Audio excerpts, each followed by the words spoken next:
So Daniel chapter 2. Danieli mlango wa pili. Maybe you read again from verse 1 to 13. Labda tuanza kusoma mstari wa kwanza hadi 13. Now in the second year of Nebuchadnezzar's reign, Nebuchadnezzar had dreams, and his spirit was so troubled that his sleep left him. Then the king gave the command to call the magicians, the astrologers, the sorcerers, and the Chaldeans to tell the king his dreams. So they came and stood before the king. And the king said to them, I have had a dream, and my spirit is anxious to know the dream. 4. Then the Chaldeans spoke to the king in Aramaic, O king, live forever. Tell your servants the dream, and we will give the interpretation. 5. The king answered and said to the Chaldeans, my decision is firm. If you do not make known the dream to me and its interpretation, you shall be cut in pieces, and your houses shall be made an ash heap. However, if you tell the dream and its interpretation, you shall receive from me gifts, rewards, and great honor. Therefore, tell me the dream and its interpretation. 7. They answered again and said, let the king tell his servants the dream, and we will give its interpretation. 8. The king answered and said, I know for certain that you gain time, because you see that my decision is firm. If you do not make known the dream to me, there is only one decree for you. For you have agreed to speak lying and corrupt words before me till the time has changed. Therefore, tell me the dream, and I shall know that you can give me its interpretation. 10. The Chaldeans answered the king and said, there is not a man on earth who can tell the king's matter. Therefore, no king, lord, or ruler has ever asked such things of any magician, astrologer, or Chaldeans. It is a difficult thing that the king requests, and there is no other who can tell it to the king except the gods, whose dwelling is not with flesh. 12. For this reason, the king was angry and very furious, and gave the command to destroy all the wise men of Babylon. So the decree went out, and they began killing the wise men, and they sought Daniel and his companions to kill them. Amen.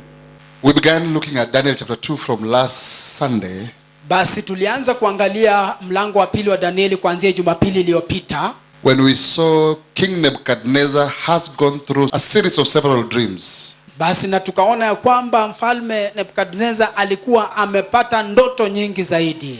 He has forgotten those dreams. Hata akawa amezisahau zile ndoto. He cannot remember or understand what he dreamed. Akawa hawezi kukumbuka wala kuelewa ndoto zilikuwa ni aje. He cannot remember or understand what he dreamed. Hawezi akaelewa ama hakakumbuka kile alichokiota. He is disturbed. Akawa amefadhaika, amesumbuka moyoni. He is stressed. Akawa amejaa msukumo. He is worried. Yeye akawa mtu wa mahangaiko. He is fearful. Mtu ambaye muoga sana.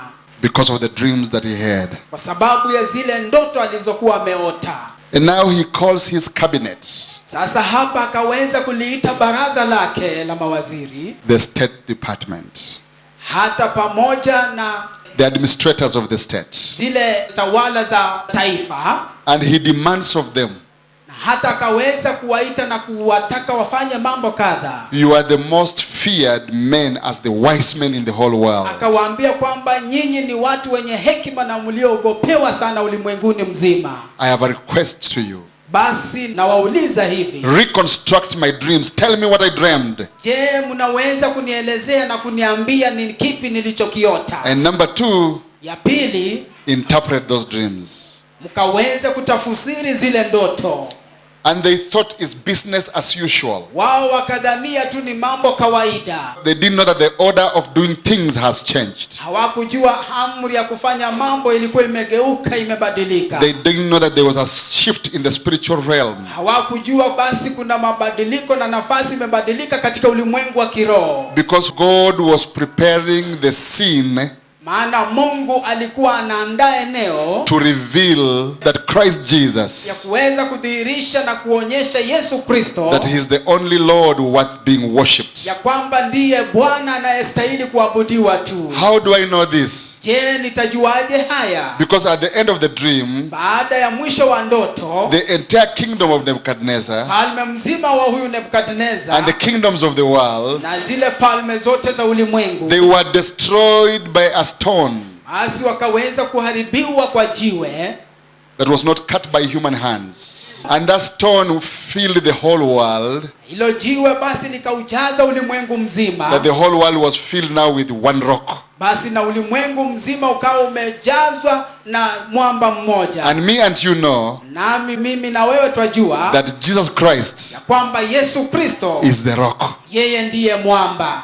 So even the kingdom of Nebuchadnezzar Hata katika huu ufalme wa Nebukadneza was destroyed ukaharibiwa by Jesus na Christ. Yesu Kristo. There's no room for escape. Basi hamna nafasi ya kutorokea. We related what the king was going through Tumehusisha na yale ambayo mfalme alikuwa akaipitia, with what is even going through our country right na now. hata kwa yale ambayo taifa letu linapitia kwa sasa. We saw that our own president seems to be confused just the same way Nebuchadnezzar was. Twamuona hata rais wetu kwa njia moja au nyingine amechanganyikiwa kiasi kama vile mfalme Nebukadneza alivyokuwa. And as we proceed, you will see exactly the manifestations. Na hata tutakapokuwa tukiendelea utaona tu zaidi ule udhihirisho. And we said, even if we called the entire cabinet, Na tukasema kwamba hata akiita baraza lake lote la mawaziri, all the administrators in Kenya, hata na wale wafanyikazi wote wa serikali, they have no solution for the problems that Kenya is facing right now. hawana suluhisho hata kwa yale ambayo yanayolikumba taifa la Kenya kwa sasa hivi. Even if we had 10 Railas and 10 Rutos, Hata akiwa na Ruto 10 na Raila 10, they must know, lazima wao wakajue, unless they turn to Jesus Christ, hadi ule watamgeukia Yesu Kristo, they are coming down. basi watakuwa wanaanguka. And there's nothing any man can do about that. Na hakuna chochote mwanadamu aweza kuyafanya kuhusu hayo, Unless they turn to God, mpaka ule wakati watamgeukia Mungu, their kingdom must be destroyed. basi ufalme wao lazima uharibiwe. So we are in verse 6. Sasa tuko katika mstari wa 6. We have a frightened king Tunaye mfalme ambaye ameingiwa na uoga and a frightened cabinet. na baraza ambalo pia limeingiwa uoga. Verse 5, Katika mstari wa 5, he has told them, yeye mfalme waambia, if you don't tell me what I dreamed, kama hamutanielezea nilichoota, and if you don't interpret my na dreams, hata kama hamutaweza kutafsiri ndoto hizo, you will be torn in pieces, basi nyinyi mtaweza kukatakatwa vipande vipande, and your families will become a dunghill. nanyi jamii zenu zitafanyika jaa la taka, Your houses will be burned down. nyumba zenu zitateketezwa, None among your members of the household will remain standing. hakuna hata mmoja wa watu wa nyumba zenu atakayesalia akiwa hai. It's a threat. Hivi ni vitisho. So will the threat work? Je, vitisho vitafanya kazi? It didn't work. Havikuweza kufanya kazi. I see President Uhuru every time wherever he is. Namuona rais popote alipo, No one will be left. sema hakuna atakayesalia. They are still left up to now. Mpaka wa leo bado watu wako tu, They are still stealing up to now. bado wanaiba hata wa leo, They are even going more corrupt. hata ndio wanazidisha kuwa ufisadi zaidi. It's no longer 1 billion, it's 2 billion, 20 billion. Sasa They're sio they're even bilioni moja. increasing Bilioni zinaongezeka kuongezeka, because the king's threats sababu ya vitisho vya mfalme can never stop evil. havitazuia maovu. Only God can. Ni Mungu peke yake ndiye atakayezuia maovu. Tell me my dreams Niambie ndoto zangu and interpret them.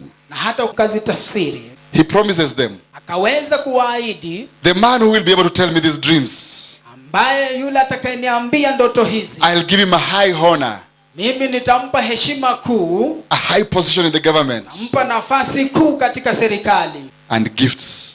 hata pia na zawadi pia nitampa. It didn't help. Hiyo yote haikuweza kusaidia. Such promises will not help. Asi ahadi kama hizo hazitasaidia. Verse 7. Mstari wa 7. The cabinet now is speaking back to the king. Sasa baraza likamjibu mfalme. They answered again and said, let the king tell his servants the dream, and we will give its interpretation. Wakajibu mara ya pili wakasema, mfalme na atuambie sisi watumishi wake ile ndoto, nasi tutamuonyesha tafsiri yake. The king's cabinet is repeating the same thing.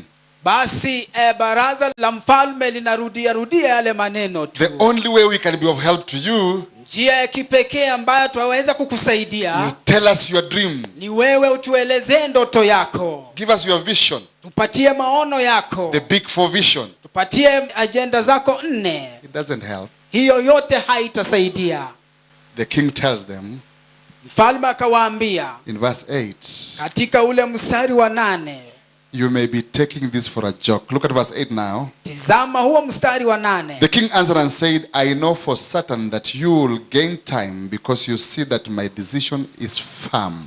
Mfalme akajibu akasema, najua hakika ya kuwa mnataka kupata nafasi kwa sababu mmeona ya kuwa lile neno lenyewe limeniondoka. So the king tells them, Hapa mfalme akawaambia, do you think I don't know what you are doing? je, mwadhania kwamba silijui lile mnalolifanya? You are buying more time. Nyinyi mnajaribu kutafuta muda tu. But I want you to know, Lakini mimi ningependa it does mjue, not matter how much time you take. haijalishi ni muda upi mtakaochukua. Because my decision to destroy a fraudulent and corrupt cabinet is firm. Maana tayari sababu yangu ya kuweza kuharibu baraza hili lote umesimama. I am not changing. Mimi sitaubadili huo msimamo.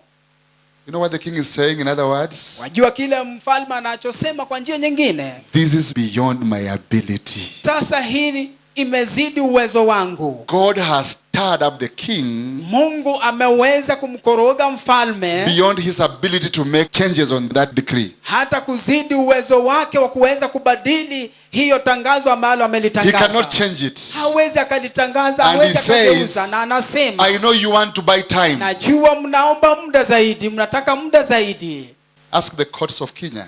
Ulizeni zile koti za hapa nchini. Maraga said, if you give us more time, we'll handle these cases. Ule mkuu wetu Maraga akasema, ikiwa mtatupa muda zaidi basi tutamaliza. The police force said, we are investigating. Hata wa polisi wakasema, sisi basi tunafanya uchunguzi. I make this announcement Mimi nafanya tangazo hili from the president kuanzia rais to Maraga, kuelekea kwa to the Maraga, police force. hata kwa polisi. They must bow before Jesus Christ. Lazima wakainame mbele ya Yesu Kristo. There is nothing they are investigating. Hakuna kitu ambacho wanafanya A uchunguzi. thief cannot investigate himself. Mwizi kamwe hayo utaweza kujichunguza yeye mwenyewe.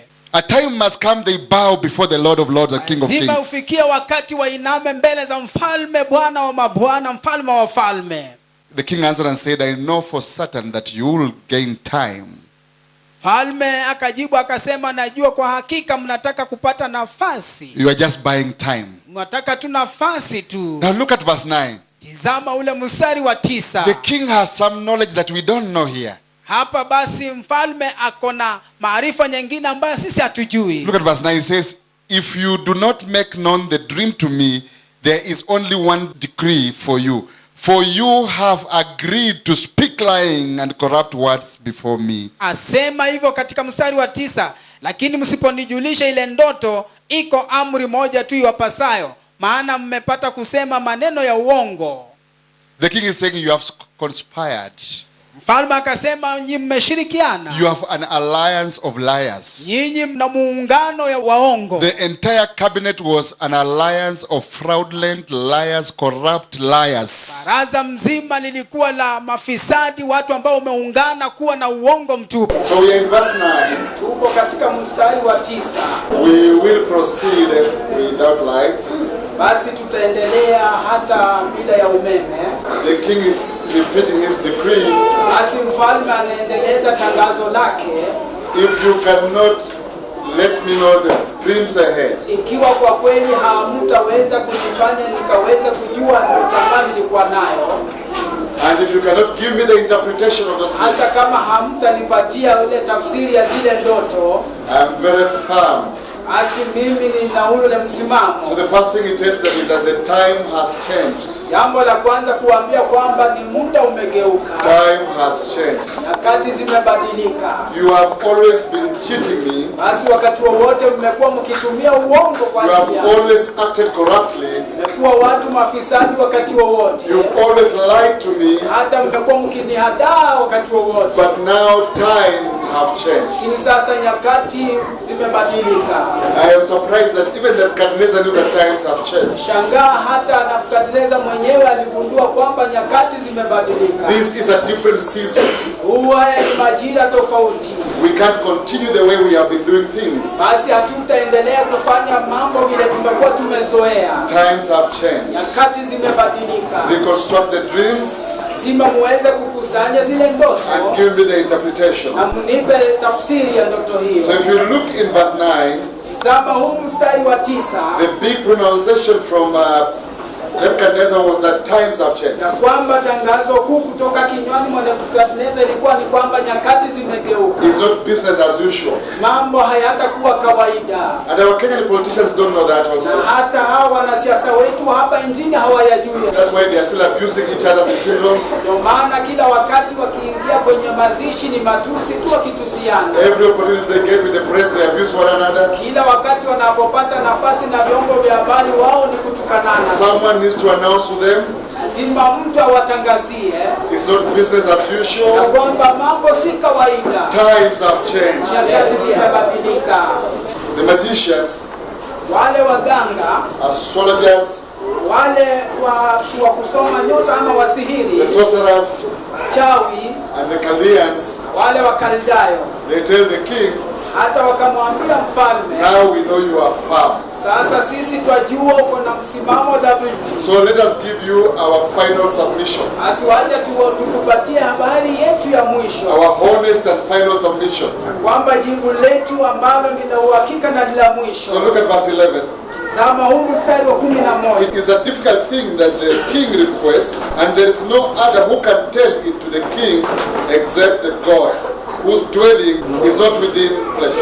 Neno la ajabu hili analolitaka mfalme, wala hapana mwingine awezaye kumwonyesha mfalme neno hilo ila miungu wasio na kikao pamoja na wenye mwili. These men are actually wise. Watu hawa wana hekima kabisa. They have human wisdom. Wako na hekima ya kibinadamu. All they don't have is wisdom that comes from above. Kile ambacho hawana ni hekima itokayo mbinguni. But earthly wisdom, Lakini hekima ya ulimwengu, earthly education, elimu ya hapa duniani, they have them. hiyo vyote wanavyo. And they are rich men. Na watu ni matajiri. And they say, let's try and manipulate the king for the last time. Wakasema na tujaribu kwamba tuone kama tutaweza kusukuma mfalme. So the first thing they tell him, number one, Jambo la kwanza wanamwambia mfalme, from creation to death, sio uumbaji hadi wa leo, there is no man on earth hamna mtu yote hapa ulimwenguni who can tell you what you dreamt ambaye ana uwezo wa kukuambia kile ulichoota and interpret it. na hata kuweza kukitafsiri. Whatever you are asking is impossible for man. Chochote unachoulizia ama lolote unalotaka ni vigumu kwa mwanadamu wa kawaida. That was their first submission. Basi hilo lilikuwa jibu lao la mwanzo. Whatever you are asking, Kila ambacho unaomba, there is no man who can accomplish it. hamna yoyote ulimwenguni aweza It is kutimiza. impossible. Ni vigumu mno. Number two, La pili, whatever you are asking us, kile ambacho unatuomba tufanye, there is no other king in the whole world hamna mfalme yoyote ulimwenguni who has ever asked man to do that. ambaye amewahi uliza mwanadamu akayafanya hayo. How can you ask us to do this thing? Mbona utatuuliza, utatuomba tuyafanye haya? You are just being harsh for nothing. Kwamba wewe ni mkali tu kwa bila sababu yoyote. You are being irrational, illogical, you are not thinking. Wewe ni mtu hata ufikiri kivyovyote. How can you ask us to do this thing? Mbona utatuuliza, utatuomba tuyafanye haya? You know, Chaldeans were the wisest men in the world at that time. Wajua kwa wakati huo Wakaldayo ndio walikuwa wenye hekima zaidi. And for them to stand before the king Na kwa hao kwa ajili ya kusimama mbele ya and say, mfalme, there's no wise man who can do this. na wakasema ya kwamba hamna mwenye hekima aweza kuyafanya And haya. whatsoever you are asking us to do, Na lolote unalotuomba tukalifanye, you are the first king since the creation of the world wewe ndiwe mfalme wa kwanza toka uumbaji wa ulimwengu. to ask any man to do it. Weza kumuuliza mwanadamu kuyafanya haya. Then they want to throw the king off balance Basi Basi wakataka kumchanganyisha They mfalme. say, whatever you are asking, Wakamwambia kile ambacho unachoomba only the gods can do it for you. ni miungu tu wanaweza kukufanyia hayo.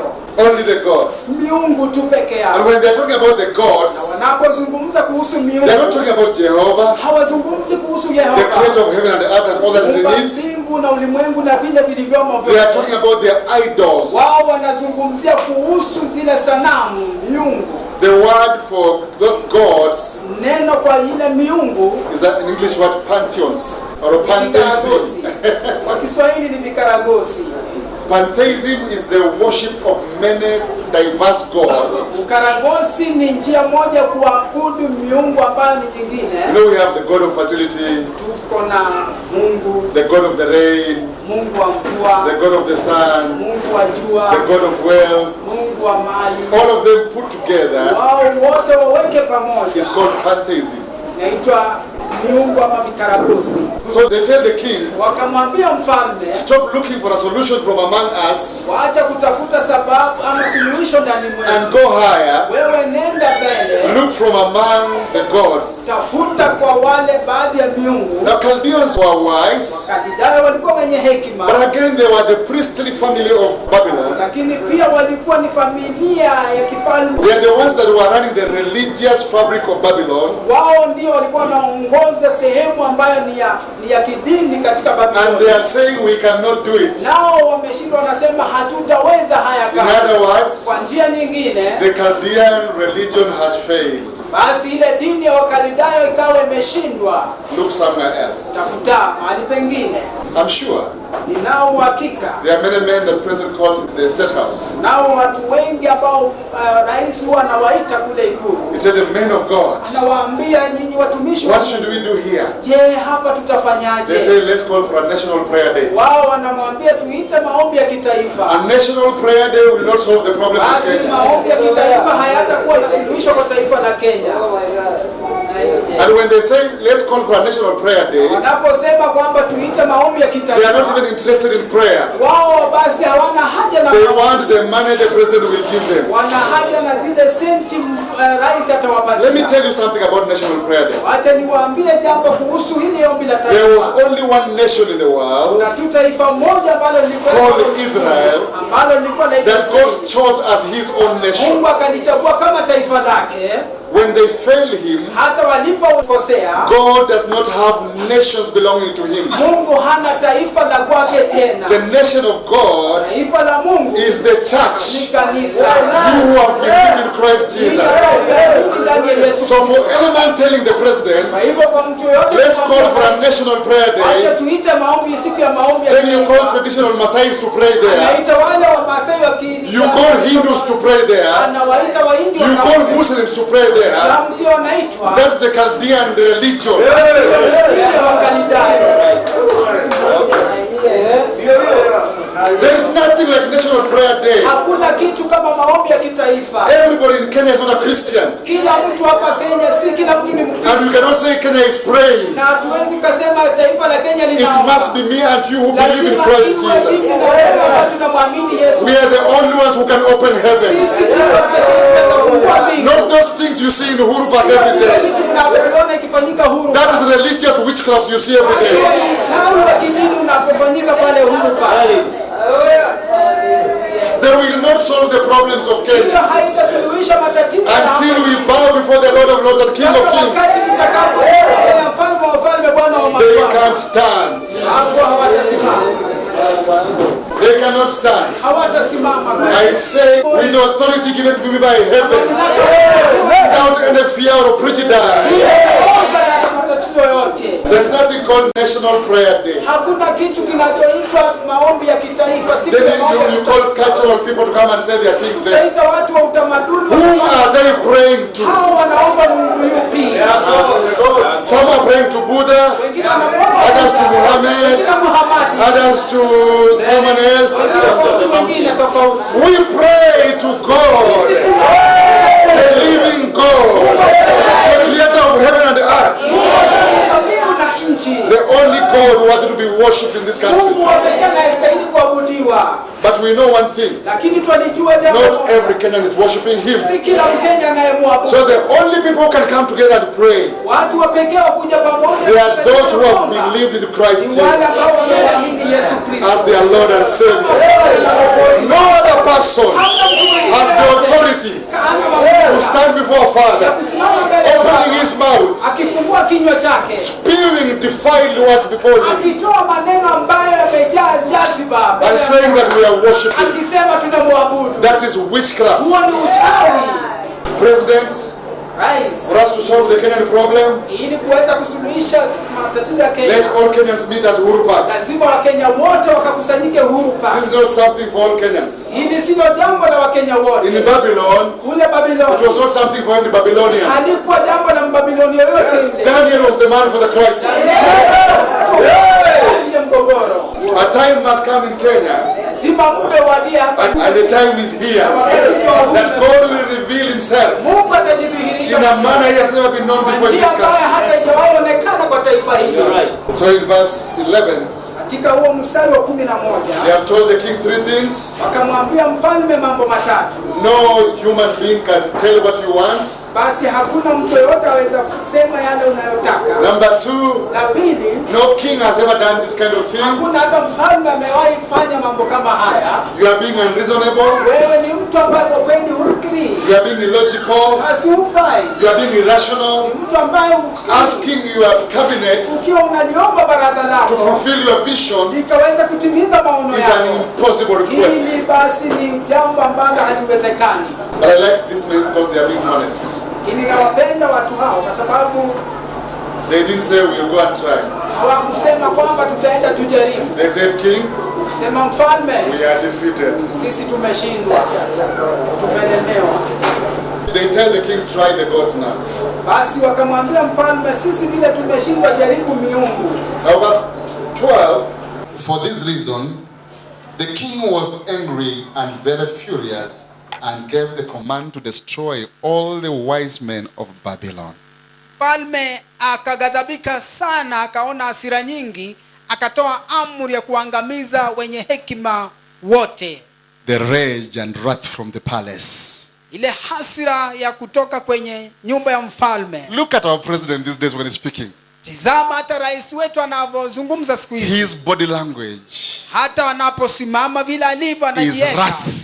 He has tried everything humanly possible. Amejaribu kwa yale yote yanayowezekana kwa mwanadamu. It has failed. Yote ameshindwa. He has threatened. Amejaribu He kutishia. has promised. Ameahidi. Now we have an angry president. Sasa hivi tuna rais mwenye ghadhabu. The wrath and the rage of the palace. Ile ghadhabu, hasira ya kutoka ikulu. But something is happening. Lakini kuna jambo linatendeka. Something is happening. Kuna jambo latendeka. That wrath is good. Hiyo hasira ni nzuri. Now tell me something in this country. Mbie jambo katika taifa hili. When we say the economy is bad, Unaposema uchumi umedorora, is it only to non-believers? ni kwa wasioamini tu? Is it only to politicians? Kwa wanasiasa tu? When the money is stolen away, who suffers? Wakati pesa zinazoibiwa, Everyone in this country. wanaumia ni watu wote hapa. It's very good for us Hiyo ni nzuri kwetu, that we may wake up. ili tukaweze kuamuka. When things are going wrong, Wakati mambo yanaharibika, everyone in this country, kila mahali kwa hapo, mtu hapo whether duniani, believer awe muamini or non-believer, ama asiamini, you suffer the consequences. basi utajutia. From the time Daniel graduated, Anzia wakati Danieli alipohitimu, he had never been given any responsibility. hakuwa amepewa jukumu lolote. And we don't know what he is doing where he is. Hata tujui anachofanya pale alipo. When the magicians were called, Wakati wale waganga walipoitwa, and the sorcerers, wale wachawi, and the astrologers, wale wasihiri, and the Chaldeans, wale wakaldayo, Daniel was not called Danieli hakuitwa. because he was far away from authority. Maana alikuwa mbali sana na utawala. He has graduated. Yeye amehitimu, He's the servant of God. mtumishi wa Mungu, He's a wise man, yeye ni mwenye hekima, but far off from authority. lakini akawa mbali sana na utawala. So how does God reveal him? Je, Mungu anamdhihirisha aje? Through the wrath of the king. Kupitia katika ile hasira ya mfalme. Every wise man must be killed now. kila mwenye hekima yoyote lazima auawe. When the king says every wise man, Wakati mfalme anasema kila mwenye hekima, Daniel and his 3 brothers are there. hii inamaanisha Danieli na ndugu zake 3 wako hapo. They are among every wise man. Wao wako miongoni mwa wale wenye hekima. Now the following things will shock you, because Daniel did not know even what was happening. Basi yatakayofuata yatakushangaza, manake Danieli hakujua kinachotendeka. But the assassination began. In verse 12, for this reason the king was angry and furious and gave the command to destroy all the wise men of Babylon. Basi mfalme akaghadhabika sana, akaona hasira nyingi, akatoa amri ya kuangamiza wenye hekima wote wa Babeli. I don't know if I'm the only one watching news these days. Sijui kama ni mimi peke yangu nayatizama habari wakati huu. If you see President Uhuru talking, he is angry. Ukimwona rais wakati wote akisema, akinena, hasira nayo. If you see his deputy talking, he is very angry. Ukimwona makamu wake, hasira tupu. If you see Raila talking, you don't even understand what he's saying. Ukiona baba, hujui anasema nini. There is anger in this country. Basi hasira popote pale hapa nchini. Because there's a crisis in the palace. Kwa sababu kuna mgogoro katika ikulu. And no man can solve this. Na hamna yoyote anaweza suluhisha hili. Their gods cannot solve it. Miungu yao hawezi kusuluhisha. It does not matter which magicians they go to, will not solve it. Haijalishi ni waganga gani wanaowaendea. The astrologers cannot solve it. Wale wasihiri hawawezi tatua. Their sorcerers cannot solve it. Wachawi hawawezi tatua. Their wise men cannot solve Wenye it. hekima hawawezi tatua. There's trouble in the palace. Basi kuna mgogoro katika ikulu. So all Kenyans must be put under wrath, Lazima Wakenya wote basi wapitia katika hasira hii, that you may be revealed. ili uweze kudhihirishwa wewe. I don't know who you are. Sijui wewe ni nani. Maybe you are the solution for this country. Pengine wewe ndio suluhisho wa nchi hii. You've been hiding for so long, Umekuwa ukijificha muda mrefu. but the time is here. Lakini wakati umewadia. The wrath of the king will reveal you. Hii ghadhabu, hasira ya mfalme itakudhihirisha wewe. It says kill them. Waue. Kill all of them. Uwa wote. Now for a king to reach a place to say that he doesn't want any wise man around him, ili mfalme afike kipindi cha kutotaka wenye hekima karibu na yeye, there is actual trouble in the palace. hapo basi